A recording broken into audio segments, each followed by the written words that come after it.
gas. It's a whole lot like gambling, buying parts off of Fleabay. So there was a collection of parts for big Healeys on eBay, and not that I absolutely needed what was in there, but some of the things were pretty darn useful. And given the price that it ended up going for, I thought it was worth taking a bit of a gamble. Oh look, I get some British papers. I'll have to read that later. So let's dig in here and find out what we got. First off, it smells like gas. That's probably from these sending units. Moves. It's not too rusty. I have no idea if it works or not. There should be two of those in there. Yeah, here's the other one. This one's a little rusty. Ew, it's squeaky. So, ooh, one's a lot bigger than the other. That's very interesting. Next, we have this. Not entirely sure what it's for. I think it's off of a... Oh wait, it's the pedal assembly goes to it. That's what it's for. Took me a while. It's not rusty, so that's nice. We got in here. That's looking pretty decent. Doesn't rattle. That's good. I think there's two of those in here. Ooh, the smell of gas is pretty bad. It's not in too bad a shape. I've got one that's kind of dented on the front, so that'll be a nice addition. Spring for the hood latch. Plastic part for the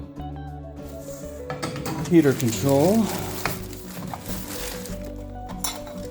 Another box. That one comes apart. That's good to know. Interesting, I've never seen inside of them. Ugh, the smell of the gas is getting to me. My wife's coming to put all this outside. Ring for the vent. Not very rusty at all. Ooh, pump for the water. This might come in handy. Mine isn't pumping. All sorts of good stuff. It's not in too bad a shape. A few little pits, but good. Always good to have.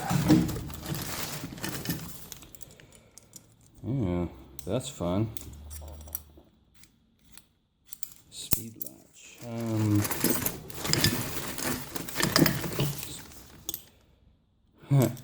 A Bosch horn. I don't think that's all of Austin Healey. Was ist nicht Deutsch? You got two of these clips. See, there are all sorts of good stuff in here. I'm very happy with my purchase so far. Door handle, window crank. I don't have a window, but I think these are for the. These are in connection with these. Pop up in there. Yeah, there you go. Lock it down.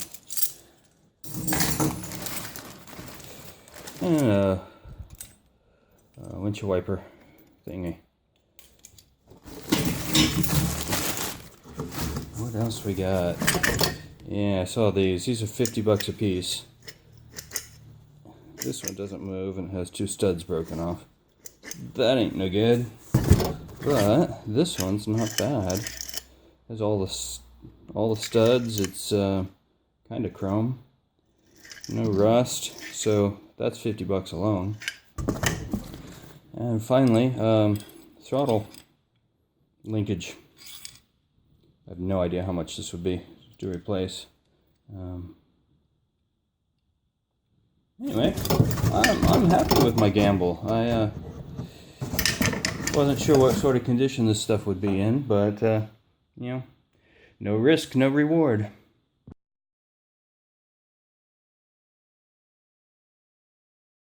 I've been looking for a way to protect the corners of the bumpers because without the fenders on, I keep bumping into them. Well, they are bumpers after all. I think I finally found a solution. Socks! Don't worry, they're clean.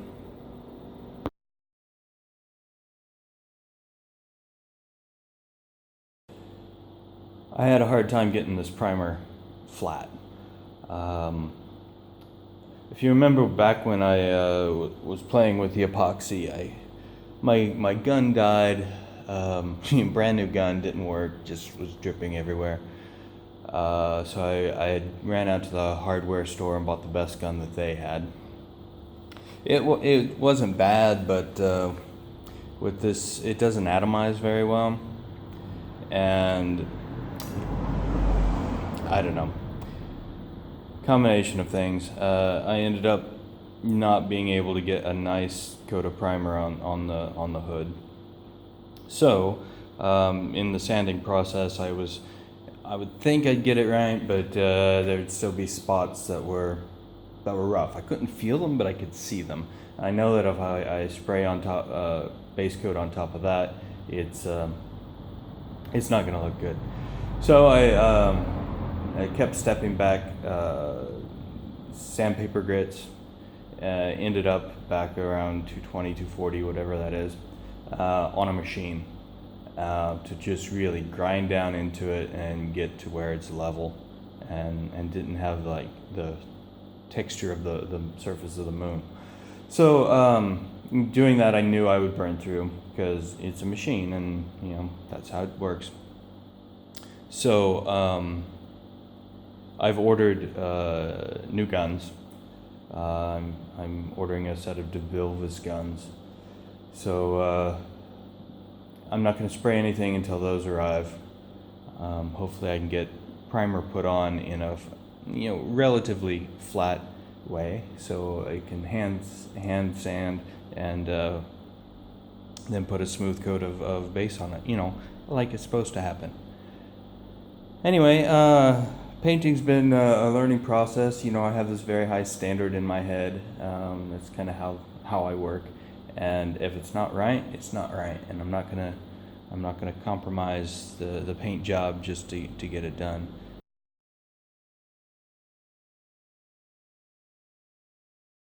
So from my eBay gamble, have some good news, some bad news. The bumper part is in pretty good shape. There's a few pits, but overall, nice and shiny. Certainly better than the one that it's replacing. The pump, unfortunately, is the wrong one. It's out of a BJ8, I think.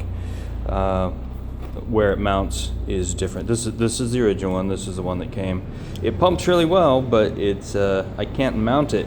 So in the end, I'm gonna have to buy it. I messed around with this one some more, and it's just I think the rubber parts inside are just toast, and I can't find a way to get into it to make to fix it or replace anything. So I'll have to order a new one of those. Anyway, gambling, you win some, you lose some.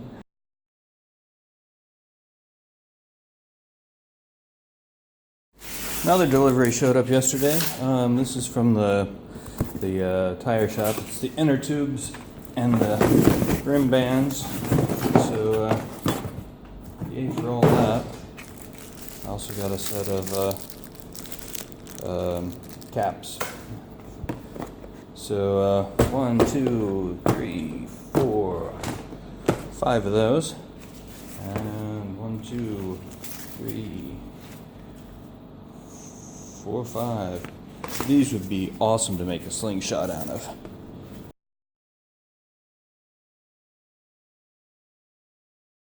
I finally did something I wanted to do for a very long time. I've added a cyclone dust extractor to my sandblasting cabinet. What it does, the shop vac sucks in the middle here, which draws in the air from here, which is full of dust and stuff. The dust spins around, and as it's spinning, it falls out, and then the shop vac sucks up this way. I've been trying it for the past couple days, and it's working incredibly well. Before I would be in a cycle of sandblasting for about an hour. The filter gets clogged up, it doesn't suck as much, it leaves a lot of stuff in the sand, so it doesn't feed as well as it should. But now with this, it's cleaning out the sand at the moment, but it's doing much better. I was able to, running it for a couple days, there's very, very little dust that ends up in the shop vac itself. It all ends up in the container. It took me a while to get this project done because being in Europe, there's not 5-gallon buckets. Well, I guess there are, but they're not like everywhere like they are in the States. And it took me a long time to find a round bucket with a lid that was big enough to do this. This bucket I found, I had to buy it. It was at the hardware store, but it's not a 5-gallon bucket. It's something odd, but it's the right shape. And then I didn't have the right hose, so it took me a while to track one of those down. Ended up buying that as well. I was hoping to find a vacuum cleaner that was in trash to steal one off of, but this got it done. Anyway, very happy with this project. I'd highly recommend doing it if you have a sandblast cabinet. It's going to save a lot of wear and tear on your shop vac and keep the dust out of your sand.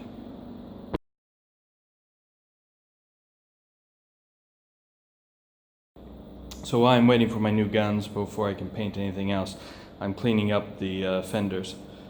This fender had a surprise in it. Let me show you.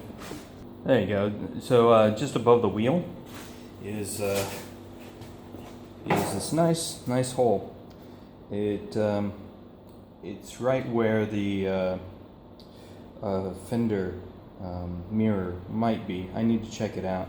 The way they repaired this was interesting though. They just bashed it down. You can see hammer marks here.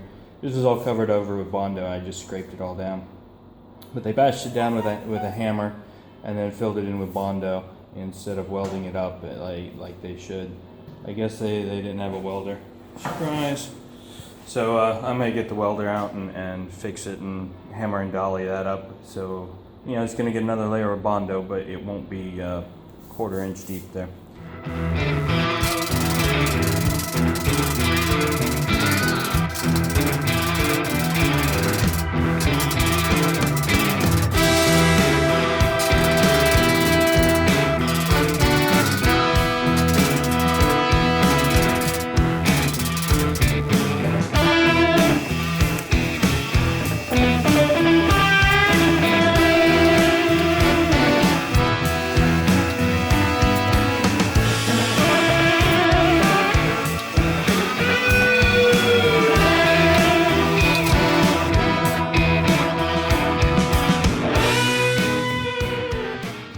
So I had a couple parts issues that got solved this morning with the delivery of a package.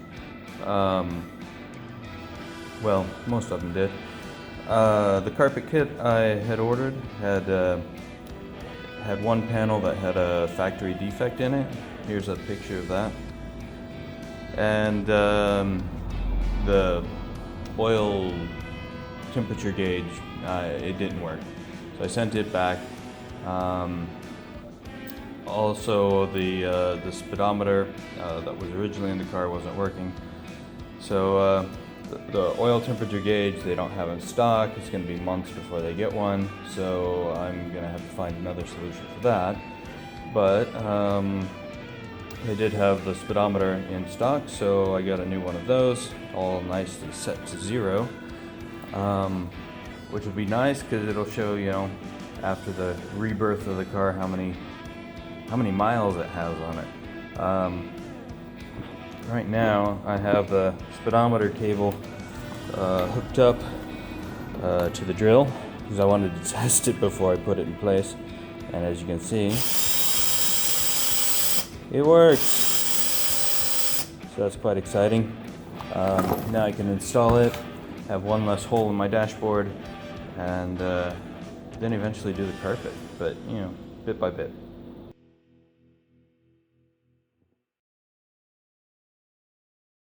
Oh, it's been a while since I fit a patch panel. It's I've forgotten how much fun it is.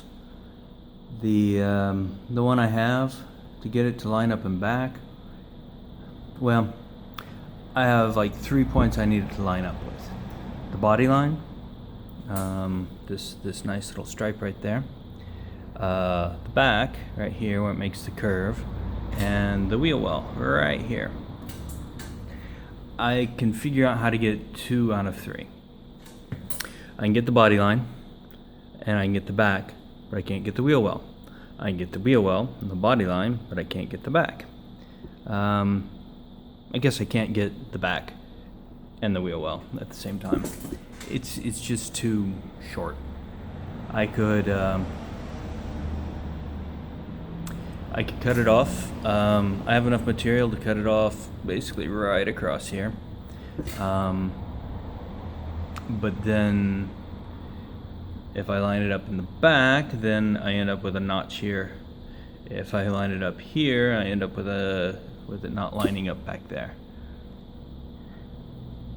So I'm gonna have to figure out the lesser of two evils, and figure out how to move forward. Kind of a puzzle right now.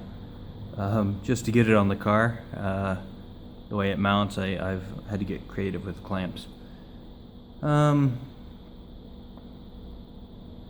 okay. I have some thinking to do.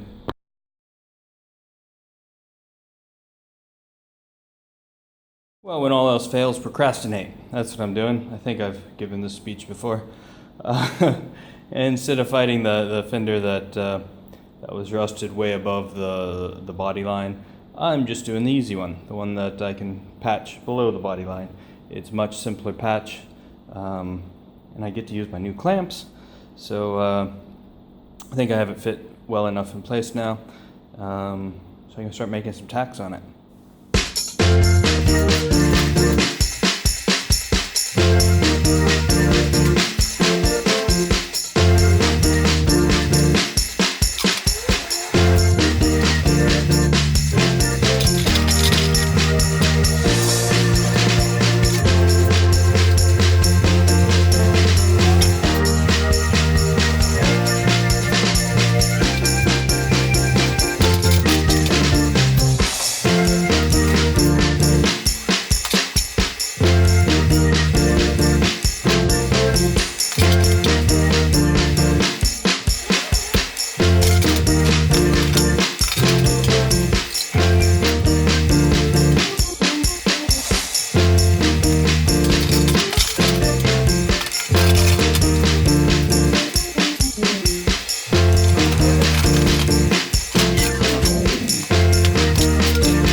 Together make you feel like you're having progress.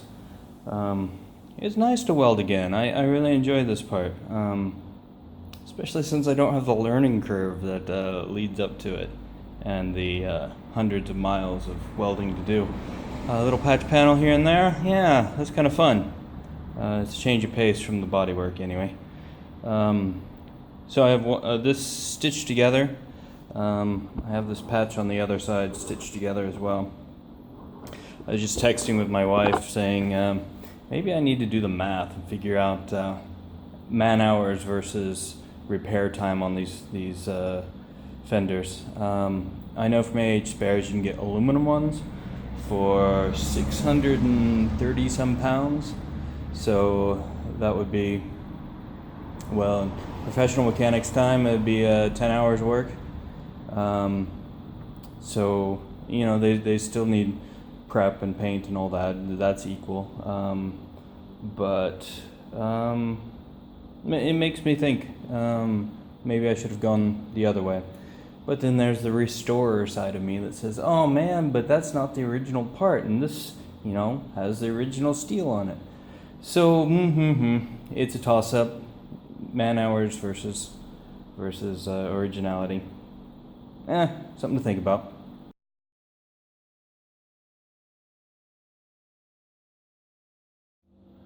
I made some art. Took all the old badges, well, some of them, and a piece of a rusty fender, and made some art.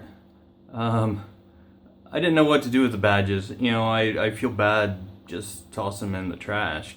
They're still pretty cool, even if they're old and broken and dirty and rusty. And, you know, I could always use some more art. I don't think my wife will let me hang it up at home though, so it'll stay here in the shop.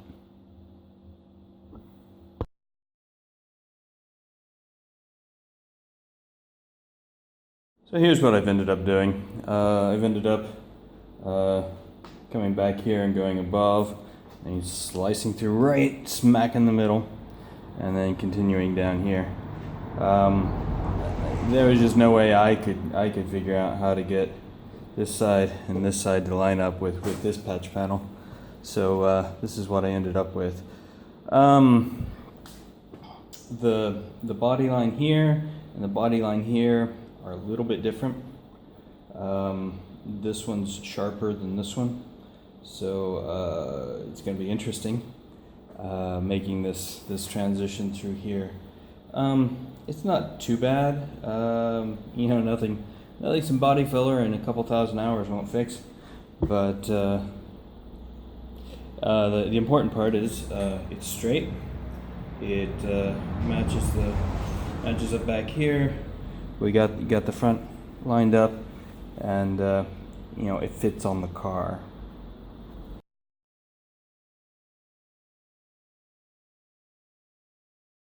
Tires showed up, so next week I can take them out and get them mounted.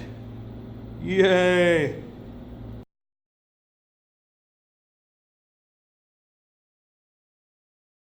Both fenders in this, both rear fenders in this black stuff. While it's wet, it's nice and shiny.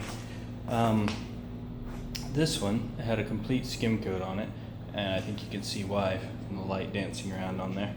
The problem was that underneath the skim coat of Bondo was rust, so I had to, you know, take it all off, take it down to bare steel.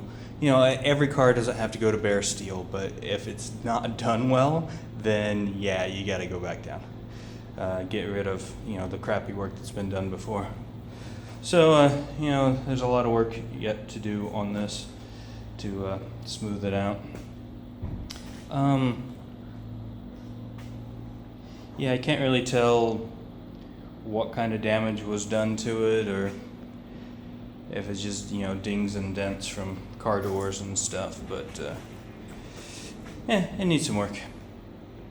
If you liked this video, click the like button below. If you want to come along on the ride as we complete this project, click the subscribe button. If you want to make sure Google reminds you every time there's a new video, click the alarm bell. Your support is very much appreciated.